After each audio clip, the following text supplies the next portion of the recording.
আজ 28শে সেপ্টেম্বর আজ ইসলামপুর ঐতিহ্যবাহী ইসলামপুর প্রেস ক্লাবের দ্বিবার্ষিক নির্বাচন অনুষ্ঠিত হচ্ছে। সে নির্বাচনে আজকে যদি আমি একটু দেখানোর চেষ্টা করি যে ঐতিহ্যবাহী ক্লাবটির দ্বিতীয় বর্ষে যে নির্বাচন 2 বছর পর পর যে নির্বাচন অনুষ্ঠিত হয়। এবারে কিন্তু সভাপতি পদে লড়ছেন 3 জন এবং সাধারণ সম্পাদক পদে লড়ছেন 4 জন। মোট 17 জন প্রার্থী প্রতিদ্বন্দ্বিতা করছেন কিন্তু ভোটের লড়াইয়ে।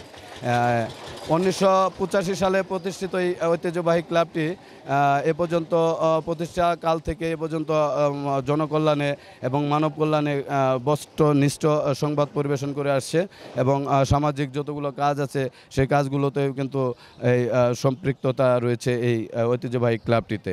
আমি কথা বলেছিলাম এখানকার যিনি আছেন প্রধান নির্বাচন কমিশনার SM হালিম দুলাল, তার সাথে। তিনি আমাকে যেমনটি জানিয়েছিলেন যে নির্বাচনের ফলাফল যেটাই হোক না কেন সব প্রার্থীরাই তা মেনে নেবে এবং সুষ্ঠু ও সুন্দর পরিবেশে একটি মনোরম পরিবেশে কিন্তু তিনি নির্বাচন উপহার দেওয়ার জন্য প্রতিশ্রুতিবদ্ধ।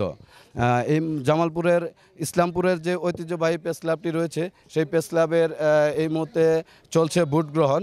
সকাল 11টা থেকে ভোট গ্রহণ শুরু হয়ে ভোট গ্রহণ চলবে বেলা 1টা পর্যন্ত নিরবিচ্ছিন্নভাবে। তারপর শুরু হবে ভোট গণনা।